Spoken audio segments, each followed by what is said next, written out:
Cumprimento a igreja com a paz do Senhor Jesus. Graças a Deus por mais uma oportunidade que Deus tem nos concedido de estar na sua presença, na sua casa, para que meditar na sua palavra. Nós vamos estudar hoje a lição do número 4, que tem por título A Construção do Templo Enfrentou Oposição. Nós estamos falando aqui diretamente da Igreja Evangélica Assembleia de Deus de Brasília, DEB, localizada na área especial número 8, setor D Sul, que tem como pastor-presidente deste grande campo, o pastor Osival Pereira Xavier.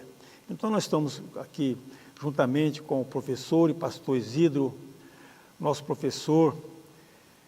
Nós vamos então já dar início ao trabalho, vamos entoar, fazer uma oração. Pastor Isidro, peço para o pastor Isidro fazer uma oração, em seguida nós vamos cantar pelo menos um hino. Amém. Saúdo a todos com a paz do Senhor Jesus. Vamos orar, irmãos. Querido Deus, mais uma vez na tua presença, nesta manhã, nesse domingo abençoado, para juntos estudarmos a tua palavra, Deus. Pai Santo, pedimos a tua bênção, a direção, a unção, a graça. Usa essa lição, Senhor, para edificar, consolar, orientar os teus filhos, a todos nós, em nome de Jesus. Amém. Bom, vamos entoar apenas o hino número 200, o hino 200, o hino conhecido de todos. Se estiver em casa, se abra a sua harpa e vamos entoar esse hino de número 200. Quão bondoso amigo que é Cristo, né? Isso. Vamos lá então, irmão. Quão bondoso amigo é Cristo, carregou com a nossa dor. Ele manda que levemos todos cuidados ao Senhor. Falta o coração dorido, gozo, paz, consolação.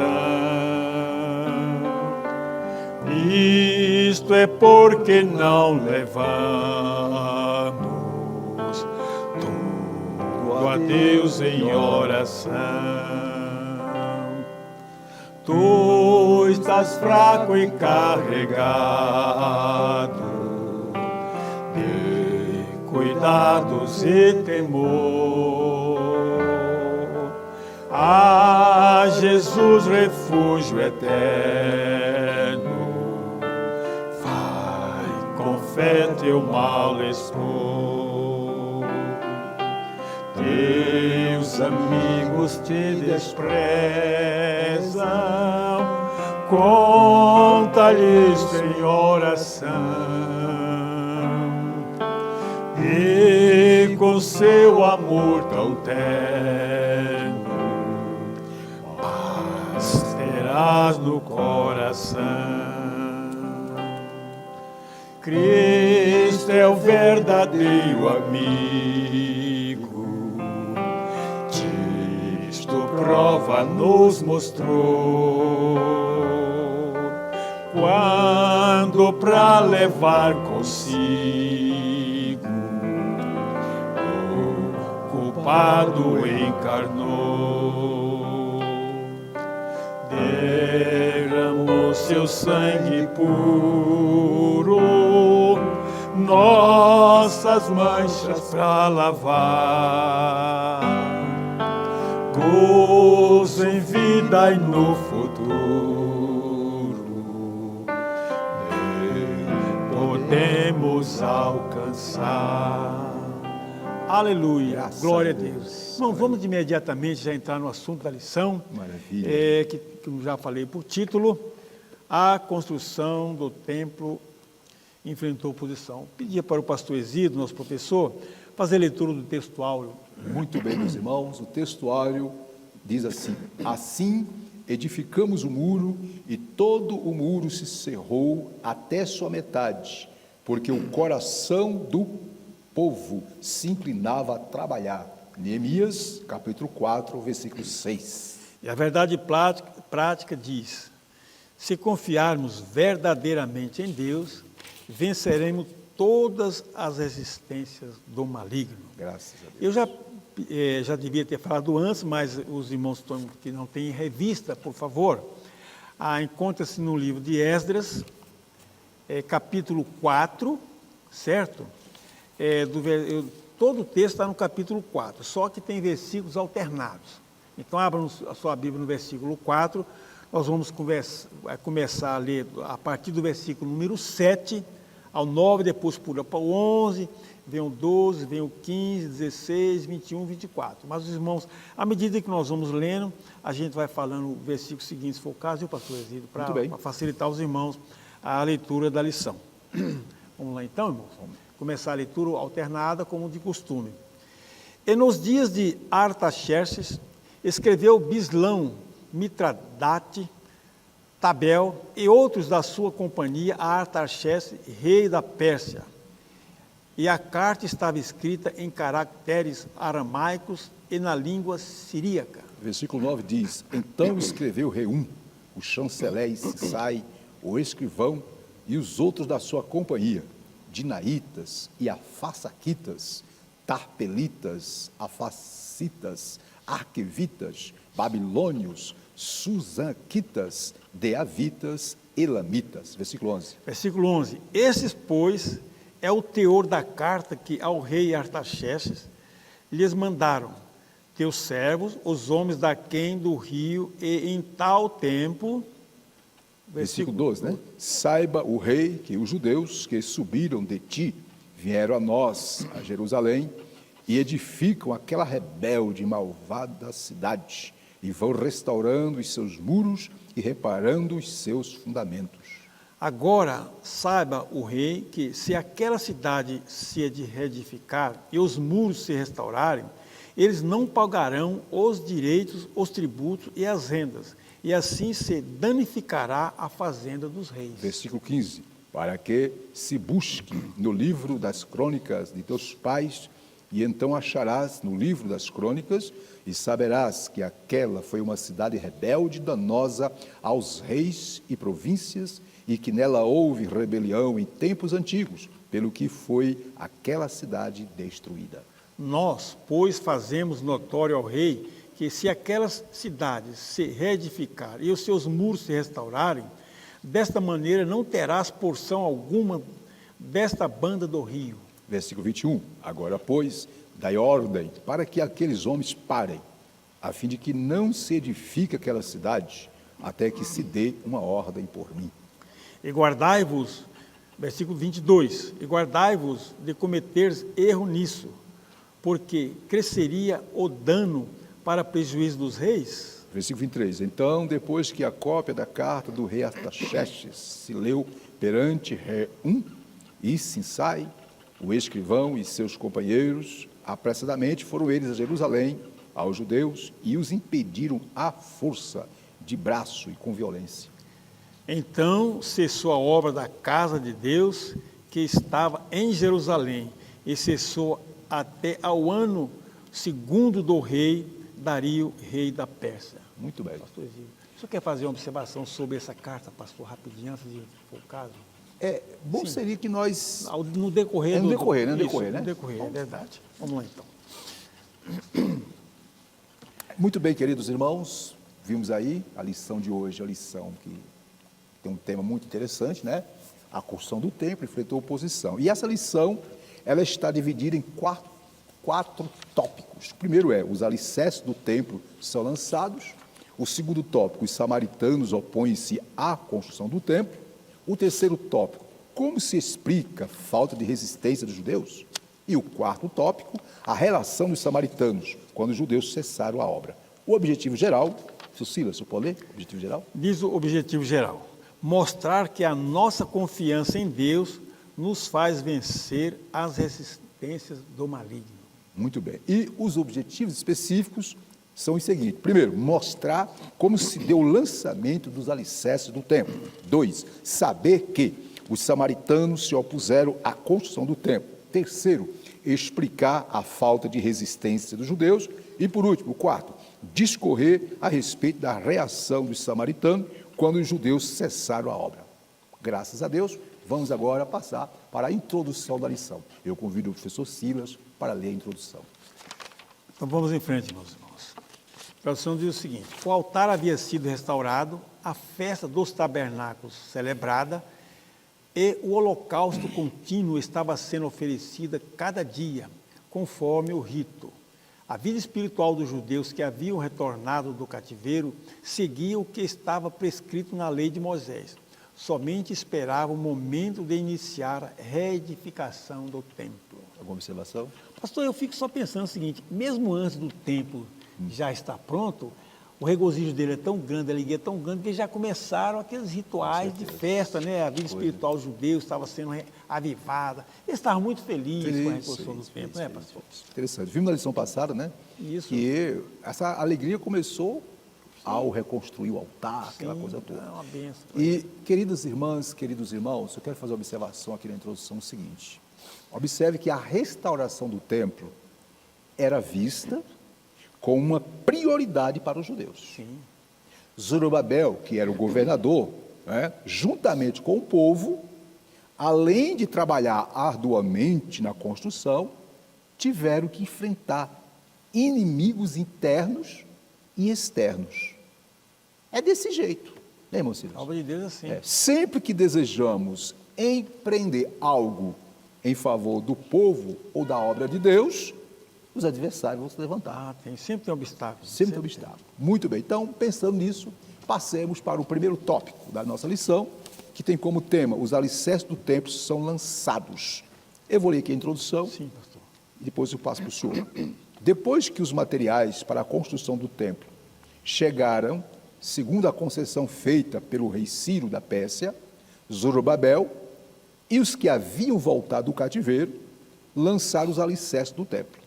Todos apresentavam muita animação para o trabalho. Um detalhe, irmão Ciro, a passagem que diz respeito ao lançamento da base dos fundamentos do templo está em Esdras 3, versículo 8 ao 13. Sobre esse pontinho aí, você tem algum detalhe para falar? Não, pastor, só a satisfação dele de Prazer, lançar né? o prazer de lançar uma... Até hoje, quando a igreja vai fazer um templo, construção assim, uma residência qualquer, quando faz o lançamento da pedra fundamental, vai ali no terreno, não é uma satisfação, é uma alegria que o pessoal sente. Um detalhe, irmão, o templo tinha um grande significado. Sim, mas olha, para o povo, né? Era o centro da adoração, o lugar adoração, do culto. da religiosidade de Isso. Israel, estava tudo concentrado no templo. Muito bem. O senhor pode ler para nós o tópico 1.1, o lançamento dos alicerces? Vamos lá, então. O lançamento dos alicerces foi celebrado com uma solenidade. Olha só que lindo, né? Os sacerdotes já paramentados e com trombetas, e os levitas, filhos de Asaf, com saltérios, para louvarem ao Senhor conforme a instituição de Davi, rei de Israel. Todos os que assistiram ao lançamento dos alicerces expressaram o seu sentimento com tão grande júbilo que as suas vozes se ouviam de muito longe. Olha que coisa bonita, pastor. Que alegria desse pessoal, Prazer, né? Em ter esse júbilo, né? Júbilo. E esse júbilo, irmão Silas, se dá pelo seguinte: primeiro, o povo tinha sido levado cativo. A terra tinha sido assolada, o templo destruído. Muitos anos. Isso. Né, e, obviamente, quando o rei Ciro, levantado por Deus, baixou o decreto para que eles retornassem, a condição número 1 era que eles reconstruíssem a casa do Senhor. Eu quero fazer uma observação aqui nesse ponto, que diz o seguinte: observe, minhas irmãs e meus irmãos, Zorobabel, nós vimos, Zorobabel era o governador, era o líder, né, o governador, e aqueles que voltaram com ele, óbvio, começaram imediatamente a reconstruir a casa de Deus. Por quê? Porque entendiam que essa era, no momento, a tarefa fundamental. Então eles entendiam que a tarefa número 1, fundamental, era começar pelo templo, isto é, pelo ponto mais amplo, pelo ponto mais interessante, que é o lado espiritual. E observe, pois entendiam que essa era, no momento, tarefa fundamental para o fortalecimento, escute, entendiam que essa era no momento a tarefa fundamental para o fortalecimento de uma nação quase destruída. Eles sabiam que colocar a sua vida espiritual em dia era mais importante que qualquer outra coisa. Por isso que o templo, começou tudo pelo templo. O que isso nos ensina? nos ensina, minhas irmãs e meus irmãos, que a prioridade número 1 em nossas vidas deva ser colocar em ordem a nossa casa espiritual, o nosso tabernáculo. Tabernáculo esse que somos nós, aonde habita o Espírito Santo de Deus. Alguma consideração? Pastor, a gente percebe que houve assim, um voluntarialismo, né? Isso. O pessoal voluntário, houve a disposição para o trabalho, né? E da adoração. Olha só que ele fala, os sacerdotes todos já paramentados, todo ornado, como se fosse uma coisa assim, como se o templo já estivesse pronto. Então, tal era vou falar uma palavra aqui, a satisfação, eu vou falar, a ambição dele ter o templo, ele queria ter aquele templo, pastor. É verdade. Como o irmão falou aí, era uma realidade da nação ter aquele templo, era prioridade para a adoração. Muito e bem. eles saíram em prol da adoração, muito alegre. Ali fala que ouviram a adoração de longe. De longe. Se ouvia, né? Isso. Causou assim, É interessante causou, assim que... muita curiosidade dos vizinhos, tanto é que mais tarde se ouviu os inimigos. É verdade. Isso tudo despertou nos inimigos o quê? Preocupação. Preocupação, opa, Preocupação. já começou... E é o que acontece, Silas, quando nós começamos a adorar a Deus, começamos a cultuar o Senhor, quando o ser humano, quando a pessoa se volta para Deus, Satanás não fica feliz. Fica não. Ele vai fazer de tudo... Ele viu a alegria do povo. Com certeza. Vai fazer de tudo para nos desestabilizar espiritualmente. Entristecer. Vai fazer de tudo para desanimar. Mas voltemos para a lição. Vamos lá, então. Vamos lá. Nós estamos, queridos irmãos, queridas irmãs, no tópico 1, que tem como tema, os alicerces do templo são lançados. 1.2 tem como tema a reedificação do templo. O senhor pode ler para nós, por favor? Diz assim, a reedificação do templo foi resultado do despertamento que veio através de Ciro, rei da Pérsia. Convém lembrar que o despertamento pentecostal que chegou ao Brasil em 1911 trouxe consigo uma verdadeira renovação da doutrina da Igreja de Deus que pode ser simbolizada pelo templo de Deus. Muito bem. A Igreja de Deus é um mistério que não pode ser compreendido pelos homens natural. Agora vem assim a parte A e B. É interessante aqui, Silas, quero fazer uma observação, verdade. Que, obviamente, o despertamento, a obra da construção do templo, tudo passou pelo trabalhar, pelo agir de Deus, pelo operar do Espírito Santo. Qual é a lição que aprendemos aqui?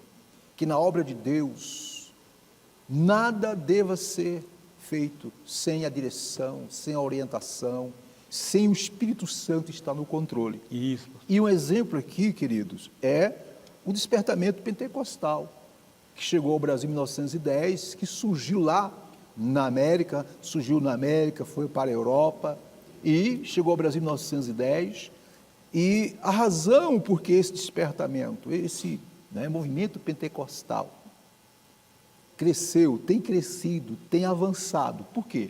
Porque é o Espírito Santo responsável. Aonde o Espírito Santo atua, minhas irmãs e meus irmãos, com certeza a coisa flui, a obra é desenvolvida e o nome do Senhor é glorificado. Letra A, vejamos algumas coisas sobre o Espírito Santo. Letra A, eu vou ler aqui, o senhor pode fazer o comentário? Sim. Diz, letra A, nós estamos no tópico 1, 1.2, letra A, o Espírito Santo quer salientar que Jesus, em pessoa, quer edificar a sua igreja e ele o faz conforme a palavra de Deus. Você tem uma observação? O Espírito Santo, ele quer que sintamos o desejo de adorar, o desejo da presença de Deus. Sim. Ele está em nós que somos membros do corpo de Cristo, a igreja. Então ele quer uma igreja avivada, uma igreja que adora, que cultua Deus. A presença do Espírito Santo, quando nós queremos buscar, o Espírito Santo nos ajuda. Ele nos conduz à perfeita adoração. E um detalhe, aqui na letra A, queridos irmãos, diz o seguinte, ele o faz conforme a palavra de Deus. Em outras palavras, o Espírito Santo quer operar, quer renovar, quer batizar. O Espírito Santo quer transformar. O Espírito Santo quer manifestar a glória de Deus no nosso meio. Ele quer operar maravilhas. Só que esse operar é conforme a palavra de Deus. Repito, a razão do porquê o movimento pentecostal no Brasil né? Tem sido esse movimento avassalador, arrebatador, transformador. Tem sido uma bênção para o nosso país e para o mundo inteiro. Sabe por quê? Porque ele começou baseado na palavra. Então, todo avivamento, todo despertamento tem que ter como base a palavra, não é isso? Letra B, o Espírito Santo quer gerar um sentimento de reverência pela igreja do Senhor, que é a morada de Deus. Você pode fazer um comentário aí? Quando o Espírito Santo verdadeiramente está na igreja, pastor, há o temor, há a reverência. É verdade. Porque é um ambiente assim, de santificação a Deus. Com certeza. E o Espírito Santo quer que a igreja realmente chame atenção, como aqui o povo de Israel, no momento de júbilo, ele chamou a atenção. Muito bem. Então isso aí estava glorificando a Deus. E Satanás, pastor, a igreja, quando a igreja está glorificando a Deus, o nome de Deus está sendo glorificado, Satanás, a igreja parece que atrai inimigos. Muito bem. Interessante. Satanás não quer que o nome de Deus seja glorificado, seja anunciado, que chame atenção. E a igreja tem que chamar atenção mesmo, pastor, como foi o caso aqui. Isso. E quando os irmãos começaram a lançar, começou, obviamente, lá com o altar, né? Sim, é verdade. E agora, quando lançou as bases do templo, a glória de Deus ali foi presente, né? Esse é o papel do Espírito Santo, que é gerar nas pessoas um sentimento de quê? De adoração, né? Letra C, só pode ler para nós aí? A letra C diz o seguinte: o Espírito Santo quer adestrar a igreja, certo, porque ela é o instrumento da ação de Deus aqui na terra. Muito bem. Deus tem um trabalho para cada servo na obra de evangelização do mundo. Observação? Esse é o papel da igreja do Espírito Santo mesmo, pastor. É interessante, é aquilo que está em Atos capítulo versículo 8, aonde Jesus diz para os discípulos, né, ali, para a igreja ali reunida, antes de partir, ele disse: mas recebereis o poder do Espírito Santo. Aí vem um detalhe: ser-me-eis testemunhas, isto é, sereis as minhas testemunhas. Vocês serão os meus representantes. Vocês irão a todos os lugares pregando a minha palavra. O que eu quero dizer com isso? A ação, o poder do Espírito Santo, o verdadeiro Pentecostes, o verdadeiro avivamento, leva a pessoa, né, a cada vez mais se dispor para levar a palavra, o Evangelho a todos a quem ainda não aceitou a Cristo como Salvador. Então, fechando esse ponto, você pode fazer a síntese do tópico? Pastor, mas antes de fazer a síntese do tópico, eu queria só dizer o seguinte: quando o Espírito Santo está na igreja, e a igreja dá lugar à operação do Espírito Santo, pastor, ali que o irmão falou, evangelizar, a cura, há milagres, há a manifestação do poder de Deus na igreja. E as almas se rendem ao Senhor Jesus. E tudo conforme a palavra de Deus. E é uma igreja poderosa mesmo, Isso. é uma igreja que enfrenta, como diz lá, o próprio Jesus falou, o inferno não tem, as portas do inferno não prevalecem. Não prevaleceu. Como de fato o inimigo não prevalece contra a igreja. Isso. Não queria que eu lesse a síntese do tópico aí. Diz assim, a síntese: os alicerces do templo são erguidos e o povo celebra o lançamento como uma reunião solene. Bonita, né, pai? A lição que eu aprendo aqui nesse tópico 1, queridos irmãos, que tudo que for feito para Deus tem que fazer de todo o coração. Voluntarismo. Isso, com toda a entrega, fazer com o coração rendido a Ele, porque Ele merece o melhor de nós, o melhor culto, o melhor louvor, a melhor adoração. Deus merece o melhor de nós. Então, o povo aqui judeu, quando se reuniram, deram o melhor, e assim fazendo, obviamente, Deus foi glorificado. É verdade. Muito bem, passemos agora para o tópico 2, que tem como tema: os samaritanos opõem-se à construção do templo. É um detalhe, Silas. Quando o povo de Deus começa a adorá-lo, a servi-lo, a dar a Ele a honra e a glória que Ele é devida, quando nós começamos a colocar Deus como sendo o Senhor de nossas vidas, querido, o inimigo vai se levantar. Começa a dar fruto, trabalho. O inimigo vai se levantar. O inimigo vai usar suas estratégias para impedir você, para nos impedir de avançar. Foi isso que aconteceu. Vejamos. 2. Os samaritanos opõem-se à construção do templo. 2.1. O senhor pode ler para nós? Leia. Entre os moradores da terra estavam os samaritanos. Vamos lá. Quando Nabucodonosor levou o reino de Judá cativo para a Babilônia, os samaritanos passaram a morar na terra. Estes eram descendentes de uma mistura de gente que o rei da Assíria tinha deslocado para as cidades de Samaria. Isso. Depois dele ter levado as 10 tribos do reino do norte em cativeiro para a Síria. Eram pagãos que haviam sido ensinados acerca de Deus de Israel. Assim, os samaritanos continuavam servindo aos seus deuses, mas também temiam ao Senhor. Um contraste, parece, Que né? coisa, quer dizer, serviu a Deus, entre aspas, É. mas continuavam com seus caprichos E pagãos. ele conhecia o poder de Deus, hein? O samaritano conhecia que Deus era poderoso. Interessante. Para fechar isso aqui, irmão Ciro, eu quero dizer o seguinte, é importante nós situar aqui no tempo e no espaço, observe. Isso.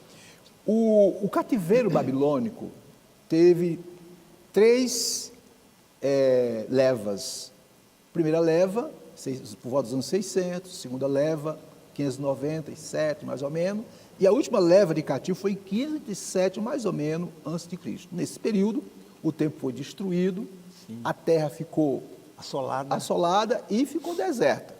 E aí, aqueles povos que já estavam instalados lá, povos, né, provenientes de outras nações, povos pagãos, aos poucos foram tomando o local, foram se instalando no lugar dos judeus que tinham sido levados cativo. Né? Porque quem eram esses povos? Foram povos que 100 anos, 100 e poucos anos, 120 anos mais ou menos atrás, tinham sido levados pelo Império da Síria, quando os assírios conquistaram o reino do norte. No ano 720, 721, a Síria, como está em 2 Reis 17, conquistou o reino do norte, levou os israelitas do reino do norte para terras longínquas e trouxe povos diferentes para a terra de Israel. Colocou outra cultura ali. Aí surgiu o povo samaritano, né? O povo samaritano. Pois muito bem, passaram 100 e tantos anos, né? Veio o cativeiro babilônico, e aí quando terminou o cativeiro, o povo retornou à terra do Reino do Sul, ou dos judeus, estavam tomadas ocupada já pelo povo, né, tido como povo pagão, samaritanos, etc., que, como foi dito aqui, cultuavam a Deus, entre aspas, porém continuavam com suas práticas pagãs. Parece coisa dos dias atuais. Tem muitos cristãos, tem muitos crentes, tem muitos que dizem que servem a Deus, mas o coração está dividido. Que Deus tenha misericórdia, né? Esses povos aqui, pastor, é aquele do versículo 9 aqui, né? Esse povo aqui, que fala do versículo 9, Esdras 4 e 9, né? Isso, muito bem. Dinaíta, os povos foram foram levados pelos assírios. Isso, e ficar ali com as tribos, ocupando várias áreas de Israel. Pense comigo, no ano 720, mais ou menos, esses povos ocuparam aqui a região norte. Certo. Passou 100 e poucos anos, veio o cativeiro do sul. Aí né? E aí, passou-se mais 70 anos. Durante 170 anos, esse pessoal... o tamanho da ocupação. Né? Foi ocupando aos poucos aquela região. Quando o povo retorna, os judeus retornam do cativeiro para reconstruir a cidade, encontrou o quê? Encontrou esse povo lá. Esse povo, obviamente, usado pelo inimigo, quis impedir o progresso da obra de Deus.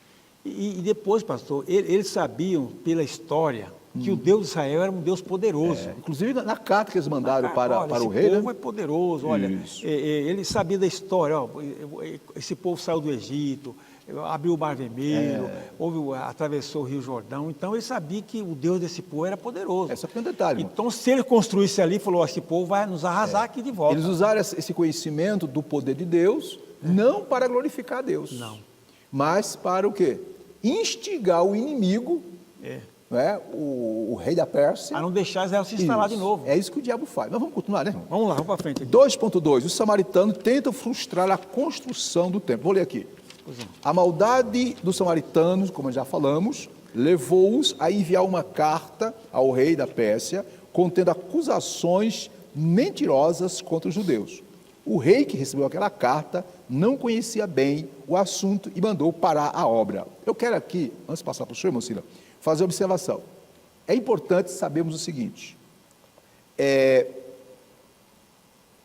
os reis persas, foram inúmeros reis persas ligados, não é, à história de Israel. Dentre eles nós temos Ciro o Grande, que reinou de 559 e morreu em 530. Foi na época dele que houve o decreto. Exato, decreto. Foi E aqui o versículo está falando que o rei que recebeu a carta enviada pelos inimigos, os judeus, não conhecia bem o assunto, porque de acordo com a história, a carta foi enviada na época do rei Dário, do rei Cambises II, que era filho de Ciro o Grande.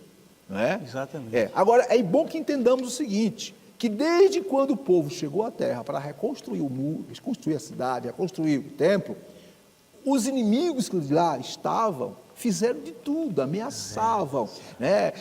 E o povo resistiu.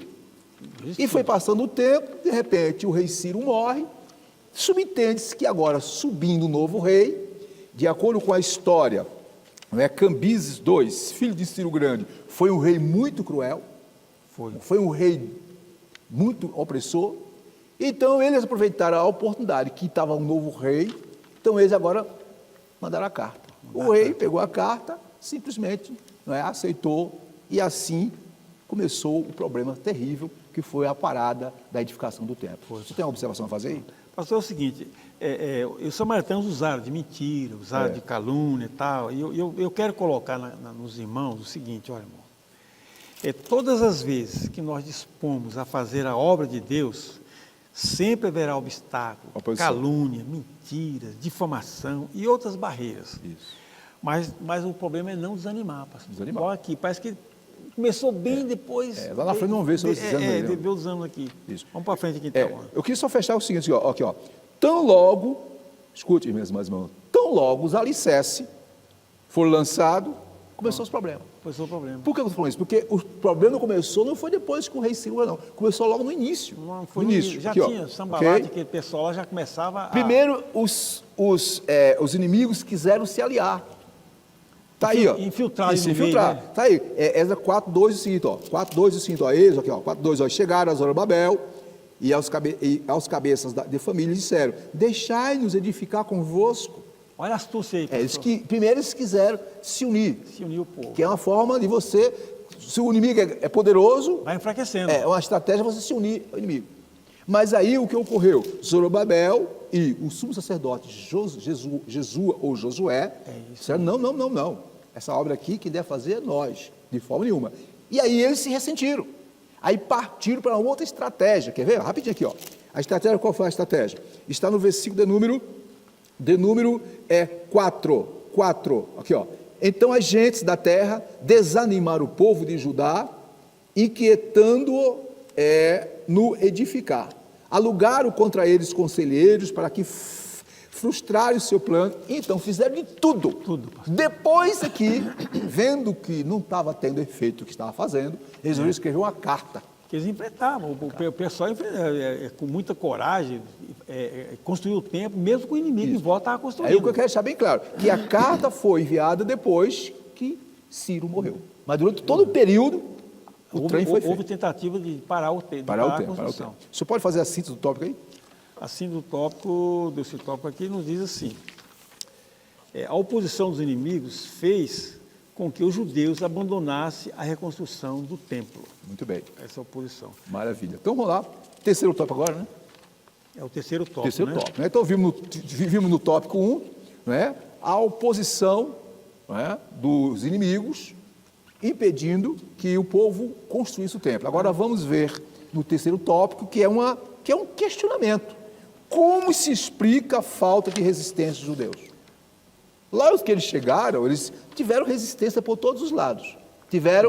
Os inimigos fizeram de tudo. E por que eles não tomaram uma atitude mais veemente? Pastor, não é? Bom, o senhor pode ler para nós? 3.1. Diz assim: os judeus deveriam ter ido ao rei da Pérsia para assegurar a construção. Uma ordem dada por uma autoridade superior não pode ser invalidada por outra autoridade inferior. A ordem de construção do templo tinha sido dada por Deus do céu através do rei Ciro, a maior autoridade da época, que assinara o decreto da construção do templo. É aquilo que o irmão falou aí. Então, observe, os reis persas ligados aos livros de Esdras e Neemias. Ciro Grande, aí ele morreu em 530, aí veio seu filho Cambises II, né? Depois veio Dário I, e, detalhe, uma lei que o rei baixava, o outro rei não podia abrogar. Não podia. Não podia. Porém, os judeus, sabendo disso, não fizeram nada. Nada, pois é, desanimaram. Deixaram-se levar, né? Isso acontece conosco, irmão Silas. Às vezes nós sabemos que servimos um Deus poderoso, um Deus fiel, um Deus que tem poder no céu e na terra. Em vez de irmos a Ele, em vez de buscarmos, né, da parte dele, o socorro bem presente na hora da angústia, o que é que nós fazemos? Nós nos fechamos, nos acomodamos. E aí, obviamente, sofremos as consequências. Muito bem. 2, os judeus deveriam ter recorrido a Deus. Eu vou ler aqui, o professor comenta aí. Toda a história dos judeus é rica de exemplos de como Deus ajudou o seu povo em tempos difíceis. A própria vinda dos judeus para Jerusalém era uma clara demonstração de que Deus estava neste negócio. Vejamos alguns exemplos da história dos judeus quando foram ajudados pelo Senhor. Letra A. Nos dias do rei Ezequias. O senhor pode ler para nós? Nos dias do rei Ezequias diz o seguinte: Judá foi cercado pelo exército de Israel da Síria, que ameaçava fazer com Judá o que já havia feito com o rei de Israel, levá-los em cativeiro. Nesta hora de perigo, o rei Ezequias buscou o Senhor e foi ouvido por um anjo, feriu o arraial dos assírios, destruindo 180.000 soldados. Que maravilha. Coisa, hein? Vamos fazer uma observaçãozinha? Observe que nesse 3.12, os judeus deveriam ter recorrido a Deus. Toda a história dos judeus é cheia, é rica de exemplos da ação de Deus em prol do seu povo. Pois é, aí eu fico assim até, mas por que eles não recorreram, né, pastor? Sabendo. Os irmãos observam que foi através de Daniel orando, buscando uma resposta de Deus, que Deus, obviamente, começou a trabalhar, não é, no ambiente, começou a trabalhar na sociedade, começou a trabalhar naquele ambiente hostil, levantando o Ciro. E agora o povo estava passando por uma perseguição, não deveria fazer o mesmo? Não deveria ter lembrado das façanhas desse Deus antigamente? Os próprios inimigos se lembraram, esse povo é perigoso. Mas eles esqueceram de que o Deus dele é um Deus que tudo pode.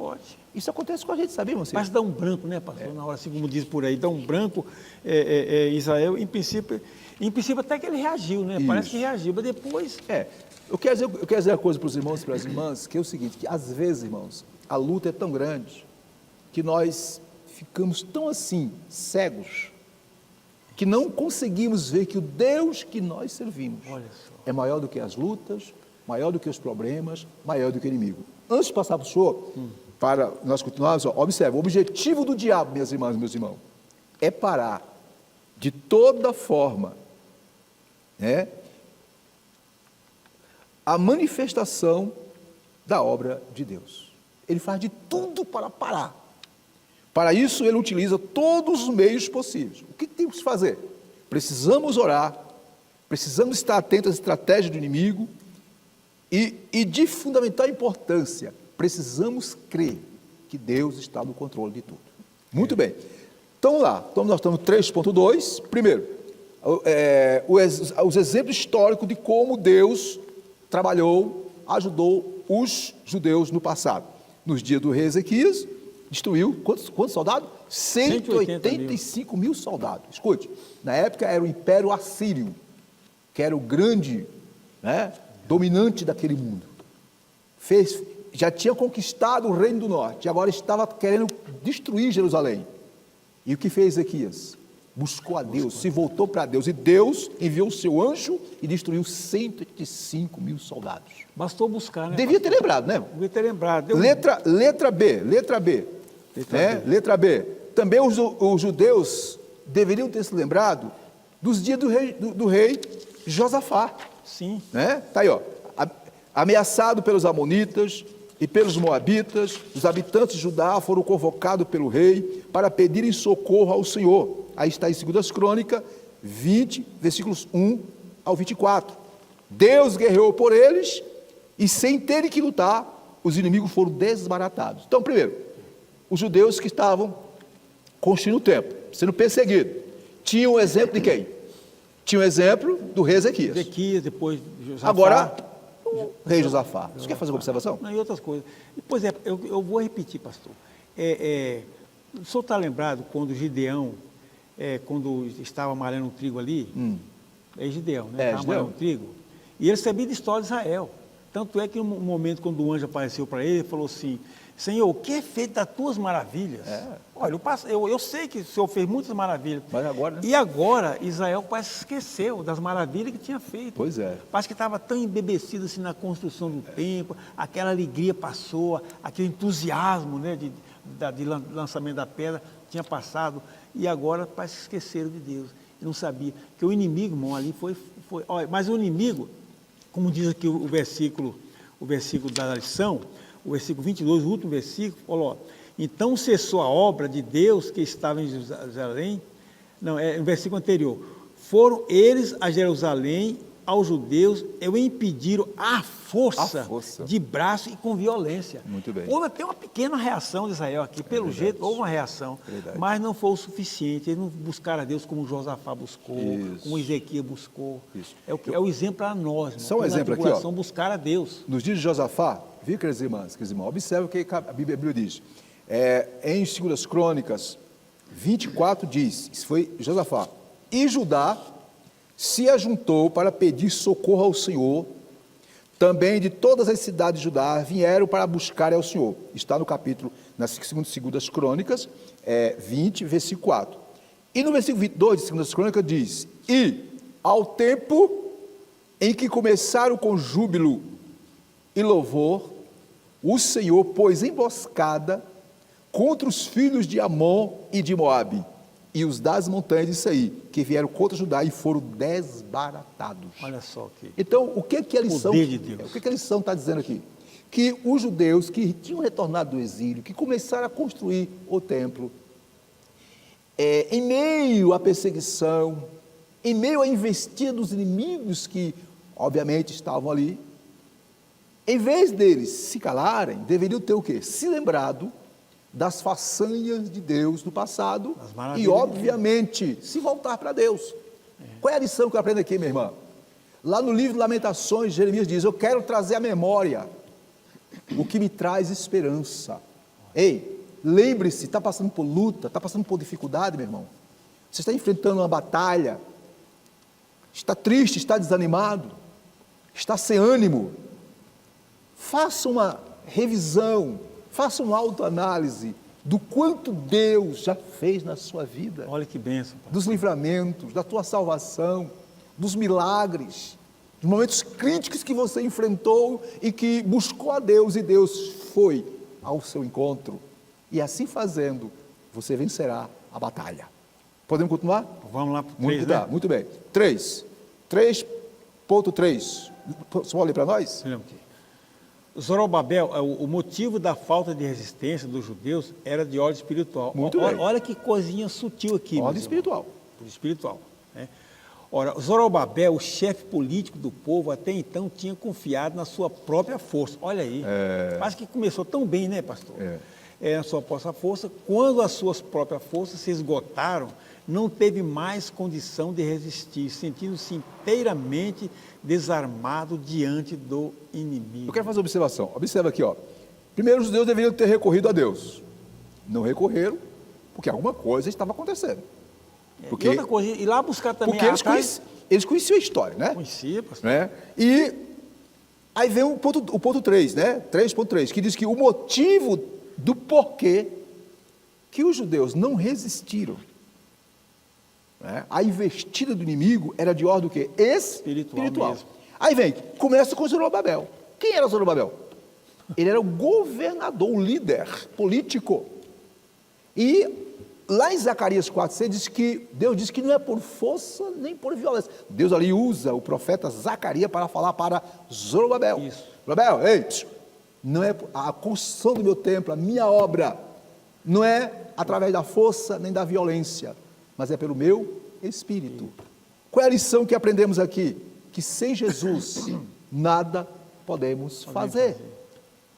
Essa luta, essa batalha, essa guerra que você está travando, minha irmã e meu irmão, você não vai vencer com suas forças, com suas habilidades, com suas estratégias. Você pode ter a estratégia que tiver.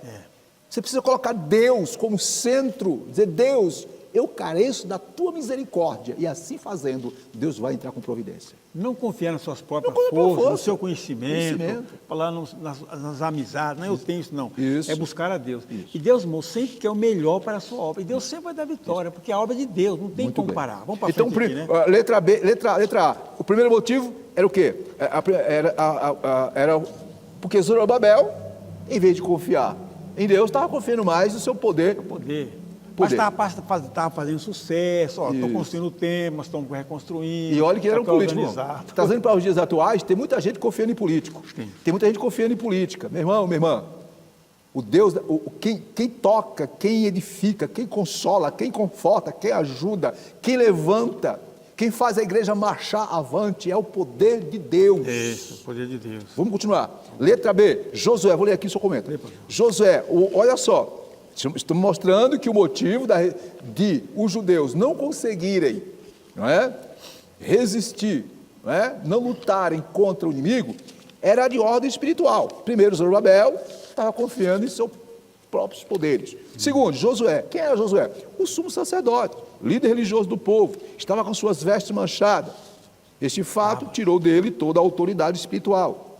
Diante do problema causado pelos inimigos, ele não tinha fé para buscar a ajuda de Deus, do Todo-Poderoso, uma vez que o mistério da fé é guardado em uma pura consciência. Você pode fazer um comentário aí? A maioria das Bíblias, dos comentários, fala Jesua, né? Jesua. Jesua, que é o mesmo Josué, né? É um termo que é Josué. Não é aquele Josué de Moisés, que já passou muito tempo. Josué, outro Josué. É o Jesua mesmo, né? Então, pastor, tanto Jesus, olha só, tanto Jesus, o sacerdote, Isso. como Zorobabel, o governador, que estava dando iniciativa àquela obra, que tomou frente, né? De fato, foi um grande, foi homem usado por Deus mesmo para dar a construção àquele. Ele tinha uns probleminhas espirituais. E a Bíblia fala que a veste de Josué estava manchada. Isso. Olha na frente, nós vamos ver isso aqui. Então, esses líderes, irmão, quem está na liderança, pastor, ele tem que estar afinado. Com a vida na presença de Deus, né? Afinado com o Espírito Santo, afinado com a presença de Deus. Eu vou ajudar aqui, queridos irmãos, aqui, olha só o que diz lá em Zacarias capítulo 4, versículo 1 diz: tornou o anjo que falava comigo e me despertou. Capítulo 4, deixa eu ver aqui, perdoe, capítulo 3, Zacarias, tá? Capítulo 3. Deus me mostrou o sumo sacerdote Josué, que é o mesmo Jesua, que é o mesmo Jesua, o qual estava diante do anjo do Senhor, e Satanás estava à mão direita dele para se lhe opor. Olha só, Satanás é astuto. Quando ele vê qualquer falha, qualquer ciscozinho na vida do crente e principalmente do líder, ele vai acusar. Vamos lá, aqui, rapidinho aqui. No versículo 2 diz, no versículo 3 diz: ora, Josué, trajado de vestes sujas, estava diante do anjo. Pronto. Então, o que significa? Que o líder político estava confiando nas suas próprias forças, ou na política da época, Isso. ou na capacidade humana. O líder religioso estava com as vestes sujas. O negócio realmente não estava difícil. Então aí se explica o porquê, não é? Do comodismo. O porquê do comodismo, o porquê da frieza. Queridas irmãs, queridos irmãos, como disse o irmão Silas, não é fácil. Quem está na frente tem que dar exemplo. Quem é líder tem que dar exemplo. E, em sentido geral, todos nós, seja líder ou liderado, seja quem for, se somos servos de Deus, temos plenamente que confiar em Deus. E, em segundo, manter as vestes limpas para que o nome dele seja glorificado e consigamos seguir avante. Algum comentário? Como foi o caso aqui, mais tarde eles conseguiram. Conseguiram. Eles reconheceram, certamente, buscaram a Deus. Deus falou com ele, certamente Josué buscou a Deus e falou com ele, falou diretamente com Josué. Olha, Deus foi tão bom com Josué, que no versículo 4 diz assim: tomou a palavra e disse aos que estavam dentro: tirai-lhe as vestes sujas. Então, olha aqui, Deus viu a situação de Josué, o inimigo acusando-o, mas Deus teve misericórdia de Josué, entrou com providência, trocou as vestes de Josué, em outras palavras, deu uma nova chance. É isso que Deus faz conosco. Deus quer que apenas eu e você reconheçamos que Ele é Deus, que Ele é Senhor, que sem Ele nada podemos fazer e que tudo vem dEle e para Ele. E Josué não reclamou, não, pode ver que ele aceitou. Aceitou. Tanto Josué Isso. quanto o governador, né? Muito bem, ok? E aqui interessante, né? Aqui, ó, no versículo 4 diz assim, ó, tomou esta palavra e diz, tirai as vestes sujas, e a Josué diz, eis que te tenho feito, que passe de ti a tua iniquidade, e te vestirei de finos trajes. O que significa? Que quando o homem e a mulher se humilham perante o Senhor, Ele o exalta. O que aconteceu aqui. Síntese, por favor. A síntese Do diz o tópico seguinte: 3. Os judeus não resistiram à oposição dos inimigos e pararam, esse aqui, né? Isso. A construção do templo. Muito né? bem. Porque tinha um problema Parar a espiritual, construção do né? templo. É óbvio. Que Agora, tristeza, né, pastor? agora tem um detalhe. Não é porque temos um problema espiritual, não é porque temos, porque todos nós temos fraqueza, meu irmão. Seja pastor, seja quem for. Não existe esse negócio de super crente, super pastor, super líder, super obreiro. Eu sou o bambambam. Não existe isso não, meu irmão. Né? Quanto mais você se humilhar perante o Senhor, melhor é. O que existe é seres humanos frágeis, seres humanos suscetíveis às lutas. Agora, uma coisa nós temos Deus, temos o Espírito Santo, temos a palavra, temos Jesus como nosso advogado. Filhinhos, não pequeis. Se alguém pecar, tem Jesus, peça perdão, né? Peça perdão e Deus vai dar a vitória. O que não podemos é permanecer, não é? Caídos, desanimados. Não vou mais, não consigo, eu não tenho força, vou desistir. Não é para desistir, é para continuar. Porém, infelizmente, o povo aparentemente desistiu. E aí o que aconteceu? Aí veio o tópico 4 e último, que diz, a reação dos samaritanos quando os judeus cessaram a obra. Foi uma reação, né? Fizeram um carnaval, fizeram uma festa. É isso que o inimigo quer. Ele fica nos espreitando, ele fica te espreitando, minha irmã. Para que, obviamente, quando nós cedermos, se é que vamos ceder, ele fazer festa. 4.1, a tristeza dos judeus. Pode ler para nós, por favor? O povo em geral tinha, desde o início da construção, acompanhado o trabalho com simpatia. Isso. Né? Os judeus trabalhavam com muito entusiasmo e com muita união. Muito bem. O povo tinha ouvido falar de que o Deus do céu estava do lado dos judeus, ajudando. E agora? Onde estava o seu Deus? Pois é, que coisa. O povo estava tão animado, começou tão bem, Deus para cá, Deus para lá. Glória a Deus. Eu fico pensando, minhas irmãs, meus irmãos, é igual certos avivamentos que tem por aí. É um fogo, é um glória a Deus, aquela zoeira total, pá. Mas quando vem a luta, acabou. O fogo, ó, acaba. Ei, o verdadeiro avivamento, o verdadeiro despertamento, o verdadeiro Pentecoste, o fogo não para, ele continua ardendo na luta, nas tribulações, nas batalhas. E quando a gente esmorece, pastor, às vezes esmorece, a gente dá força para o inimigo. Isso. Eu queria fazer uma observação aqui, nesse ponto aqui, observa. E agora? Onde estava o seu Deus? Eu quero fazer uma observação. É essa. O que fazer quando nossas certezas parecem estar sendo engolidas pelo perturbado mar dos nossos sentimentos? O que fazer quando os sentimentos começarem a gritar e a incredulidade sorrateiramente perguntar: onde está o teu Deus? O que fazer? Eu respondo: diga, minha irmã, meu irmão, Deus está trabalhando por aqueles que confiam nele. E eu confio nele, porque desde a antiguidade não se ouviu, nem com os ouvidos se percebeu, nem com os olhos se viu outro Deus, além de ti, que trabalha em favor daqueles que lhe esperam. Então, quando alguém, ou quando surgir em sua mente o seguinte questionamento: e agora, Deus? Por que o Senhor não me socorre? Por que o Senhor está calado?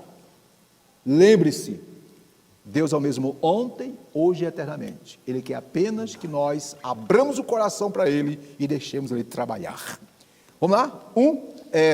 4.2, a alegria dos samaritanos. Lembra, Vamos lá. Alegria dos samaritanos. Os inimigos dos judeus regozijavam-se grandemente. Certamente, os conselheiros foram parabenizados pela sábia e competente ação. Porém, o gozo dos ímpios é de pouca duração. Aí vem a... Você pode ler. Aí eu quero citar aqui, ó, observe. Lá no Salmos capítulo 1, verso 4, diz que os ímpios são como palha que o vento dispersa. Eu vou parafrasear. A alegria dos ímpios é como palha. Passa logo. Passa logo. Isso aqui foi uma alegria em cima da derrota do adversário. Uma derrota assim momentânea, né? Momentânea, ok? E, obviamente, fizeram de tudo, tentaram infiltrar, não conseguiram. Arranjaram pessoas para lançar palavras negativas, também não conseguiram. E agora, depois que mandaram a carta e que o rei determinou a hora parar, eles ficaram felizes. Queridas, queridos, é assim que o diabo faz, viu? Ele faz de tudo para te entristecer, para te desanimar. Ele faz de tudo para rir de você, para lhe ridicularizar. Mas em nome de Jesus, não desista, porque Deus está contigo nessa batalha. Vamos lá? 2, a alegria do samaritano. Então vamos lá. Letra B. Aliás, letra A. Primeiro vamos ver o gozo dos filisteus. Aqui tem alguns exemplos. Os samaritanos se alegraram pela derrota dos judeus. Nós temos outros casos, por exemplo, os filisteus lá antes. Letra A, o gozo dos filisteus, que haviam prendido Sansão, livro de Juízes. Isso. Sansão, aquele líder, aquele homem que Deus levantou, cheio do Espírito Santo, para libertar o seu povo do jugo dos filisteus, porém deixou-se levar pela sua própria concupiscência. Vocês conhecem a história? Foi preso, e lá no palácio dos filisteus, preso, acorrentado, os filisteus zombavam, ridicularizavam. Cadê o Deus de Israel? Cadê o Deus de Sansão? Vocês conhecem a história? De repente, Deus teve misericórdia de Sansão. E Deus deu a resposta. Letra B, uma outra referência da alegria do ímpio. Lê para nós aí.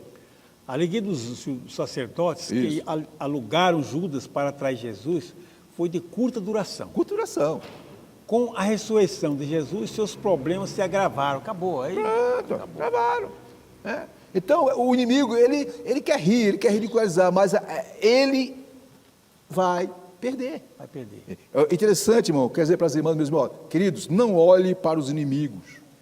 Não dê atenção às suas críticas, mas continue a olhar firmemente para Jesus. Seja um vencedor. Se olharmos para a direita e para a esquerda, iremos fracassar. Mas se olharmos para Jesus, nós iremos triunfar. O problema dos judeus lá na reconstrução do templo é porque não olharam para Jesus. Muito bem, vamos passar para... Pastor, só um instantinho. Isso. Meu irmão, você que quer fazer a obra de Jesus Cristo, não confie nas suas forças. Muito bem, pastor. Se começar a olhar, ver um fracasso, busque a Deus. Porque sabe que, irmão, pastor Exídio, irmãos, Deus é o Senhor da história. Com certeza, Ele que escreve a história. Isso. Ele está controlando a história. Aqui ele estava controlando a história de Israel. Israel parece que por um momento fracassou. Inimigos falou, tenho vitória. Foi assim que o irmão falou com Sansão. Jesus ressuscitou, quer dizer, a vitória foi curta. Isso. Porque Deus é o Senhor da história. Isso. Ele é o Senhor da história, da tua história. É o Senhor dos teus problemas, é Senhor da igreja. Muito então, bem. confie no Senhor sempre, sempre. 4.3, o desânimo dos judeus. O senhor pode ler para nós? Os desânimos judeus. Os judeus que tinham voltado do cativeiro para construir o templo sentiram-se humilhados e tristes, mas passado algum tempo acomodaram-se com a situação e não lutaram pela continuação da construção do templo. Só um pouquinho, vamos fazer uma observação aqui? Observe, voltaram para construir o templo. Detalhe, gente, não vieram por conta própria. Não. Deus levantou o maior rei da época. Deus os guiou, Deus os orientou, Deus se encarregou de fazer tudo por eles, preparou o material, tudo estava andando às mil maravilhas. Aí de repente surgiu um problema, e aí ficaram tristes, foram humilhados. Por quê? Repito, porque não colocaram Deus na frente. Esqueceram. Muitas vezes a gente passa por lutas, por dificuldades, porque somos teimosos. Deus diz, faça desse jeito. A gente teima que não, é do meu jeito. Irmã, meu irmão, tem que ser do jeito de Deus. Às vezes o jeito de Deus demora a acontecer, mas a bênção é plena. Vamos continuar aqui? Continue no seu valor. Deixaram-se dominar, né? Deixaram-se dominar. Os judeus tinham voltado do cativeiro, eu já tinha lido isso aqui. Isso, deixaram-se dominar pelo desânimo. Pelo desânimo, né? Isso. Deixaram o desânimo. Eu vou continuar aqui, ó. Deixaram-se dominar pelo desânimo. O desânimo é uma das mais eficazes armas usadas por quem? Satanás. Contra os crentes. Lutemos contra o desânimo em nome de Jesus.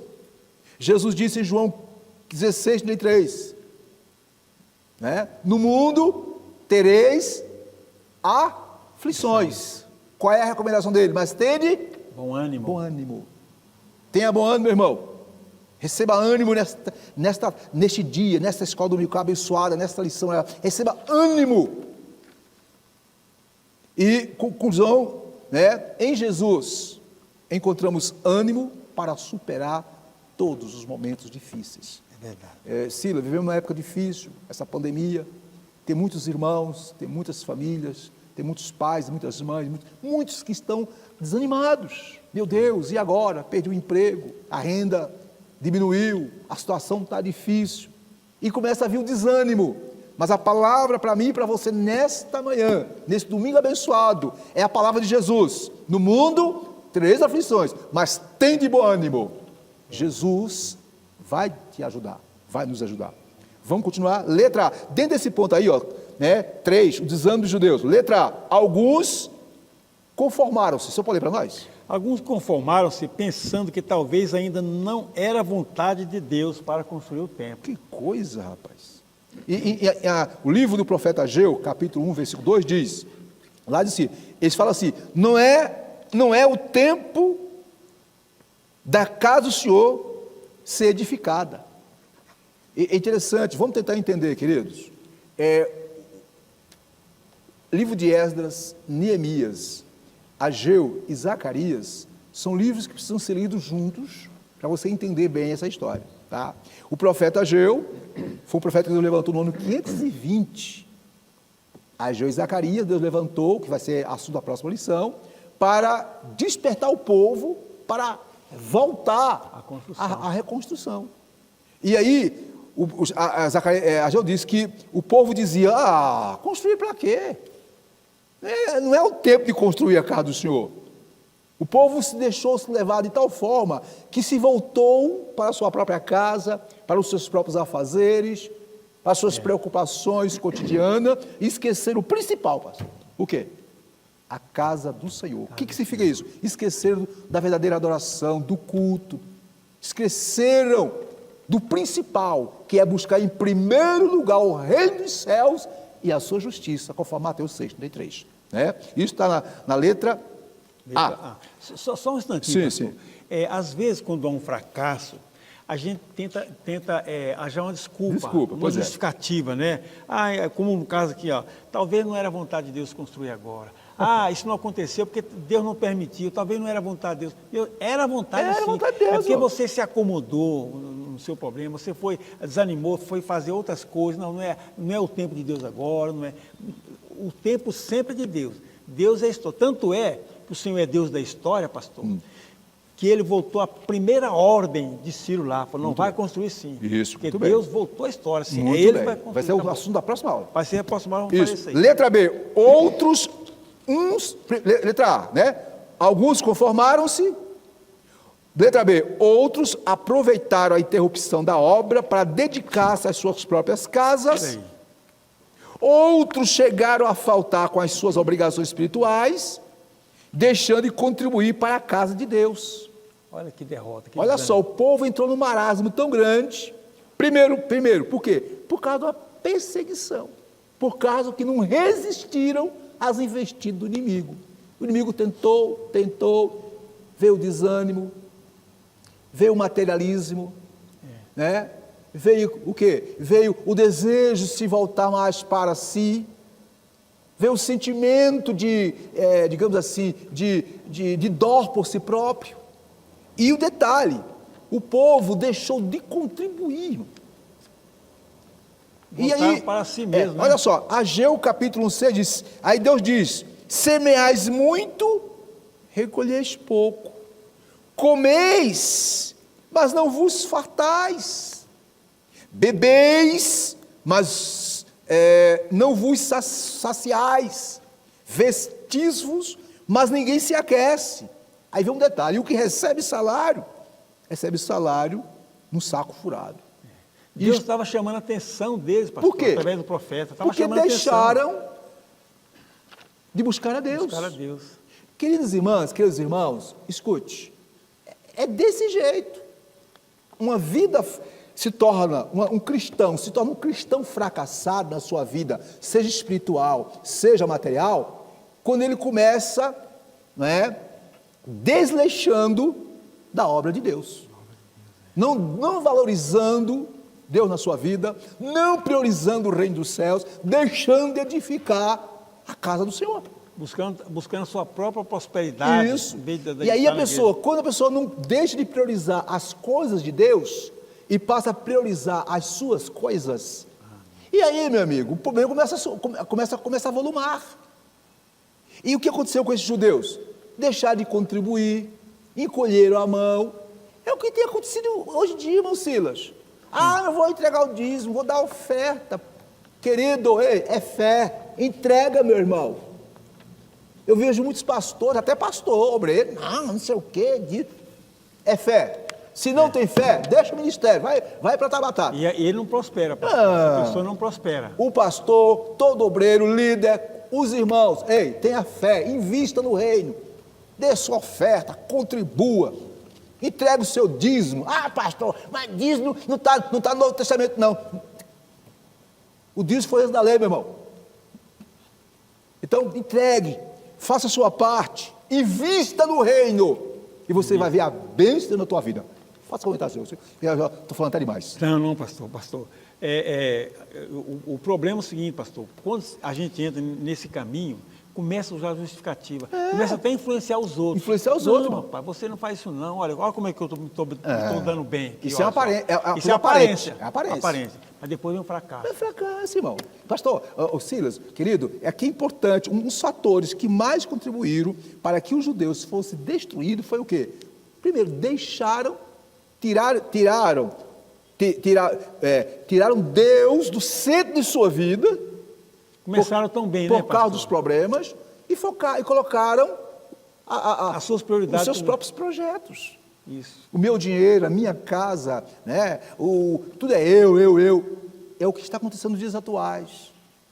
Quantas famílias sofrendo, quantos lares sofrendo, quantos irmãos sofrendo. Por quê? Porque é infiel, meu irmão. É verdade. Você não é fiel.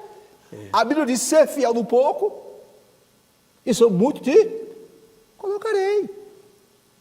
Então seja fiel, irmão. Entrega sua oferta, contribui, ajuda. Primeiro você tem que se entregar a Deus, corpo, alma e espírito. Segundo, você tem que, obviamente, render tudo que tem a Ele. Renda-se. Vamos adiantar, né? Letra C. Pode ler para nós aí? Talvez alguns judeus sinceros estivessem tristes e buscassem a Deus em oração, pedindo solução para a dificuldade, de modo que o templo pudesse continuar a ser construído. É óbvio, sempre existe um remanescente, né, irmão? Aqueles, Porém, eu quero dizer uma coisa para os irmãos, nesta manhã, queridas, o que aconteceu com os judeus, acontece conosco. O que é? Acontece com o ser humano, acontece nos dias atuais. O inimigo, quando vê que você está indo bem, construindo a obra, fazendo a obra, servindo a Deus, sendo fiel, cultuando, adorando, ele vai pôr dificuldade. Vai pôr obstáculo. E quando surgir esse obstáculo, não recue, continue, vá avante. Não deixe de contribuir, não deixe de congregar, vai avante. Pastor, mas fulano disse isso, fulano disse isso, fulano falou do pastor. Não, deixa o fulano para lá, deixa ele falar o que quiser. Olhe para Jesus. Cada um vai prestar conta diante de Deus. Muito bem, vamos começar a terminar. Síntese do tópico, quarto, para terminar. A oposição dos inimigos fez com que os judeus abandonassem a reconstrução do templo. Isso. Pois é. Pastor, eu quero só frisar um pouquinho aqui, na letra C.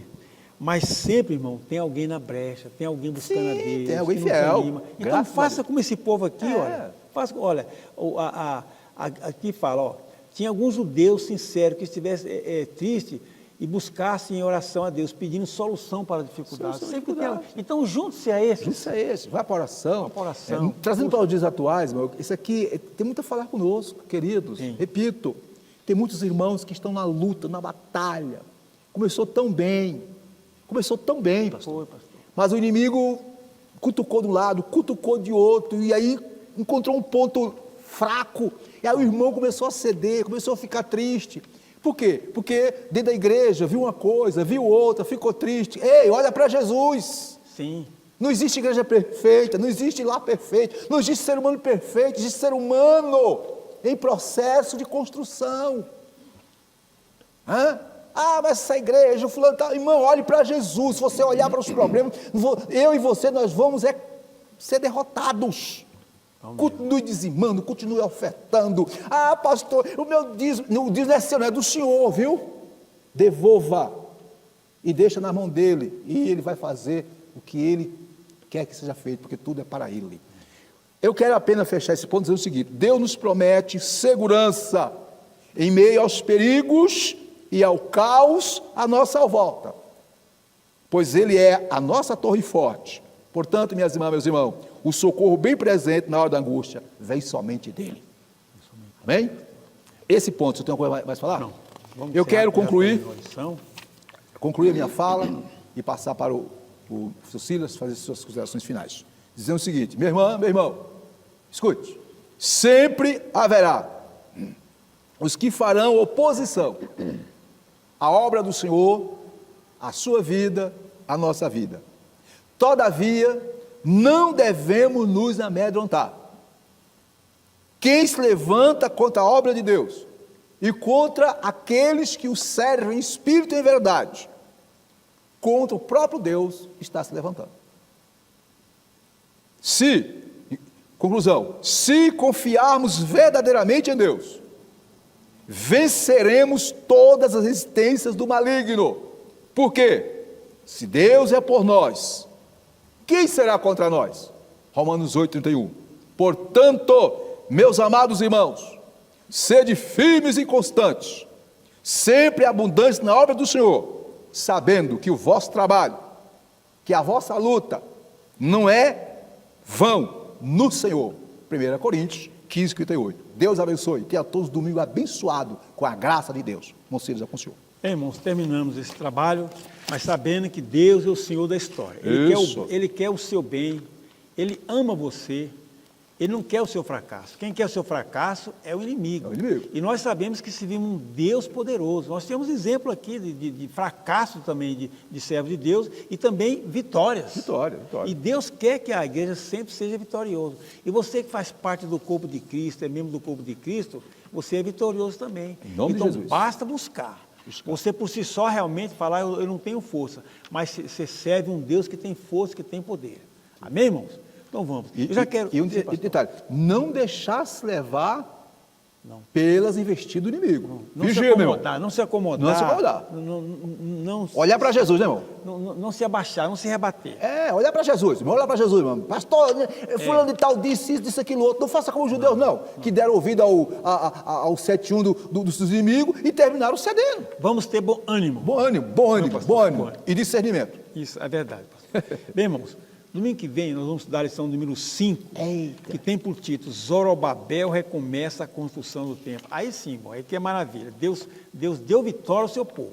Então você vai ler essa lição durante essa semana e do domingo próximo, se Deus quiser, estaremos estudando essa parte, esse restante da construção do templo, essa lição. Isso. Amém, irmãos? Nós vamos então já encerrando aqui, vamos fazer oração e o pastor Exídio, encerra com oração e já dá a bênção apostólica para a gente. Graças a Deus. Queridos, não esqueçam, hoje às 18 horas, aquele culto abençoado. Traga, se você puder vir, venha. Né? Se não puder, fique em casa, aí no seu sofá, adorando a Deus, e Deus vai te dar a vitória. Amém. Pai querido, nós te agradecemos por esses minutos que aqui passamos ministrando a Tua palavra. Creio, Deus, que Teu Espírito Santo está usando, vai usar, Senhor, ó Pai, a lição deste domingo para edificar, consolar, dar ânimo ao Teu povo, Pai. É no nome de Jesus que eu oro, Pai Celeste. Também, meu Pai, eu quero te pedir uma oração, fazer uma oração especial, Pai, pelo nosso pastor Serafim. Abençoa o Teu filho, Pai, que está nos assistindo, que está participando dessa escola dominical. Ser com ele aí no seu lar. Em nome de Jesus nós oramos, que a graça do Senhor Jesus Cristo, o amor de Deus nosso Pai, a comunhão consoladora do Espírito Santo, seja com todos, hoje e sempre. Amém. Tenha um bom domingo, irmão. Isso, em nome a Debe, há 60 anos. Fazendo o quê, pastor? Fazendo o quê? Conservando a chama pentecostal. Aí, óbvio, né? A vitória nossa pelo sangue de Jesus. Até a próxima.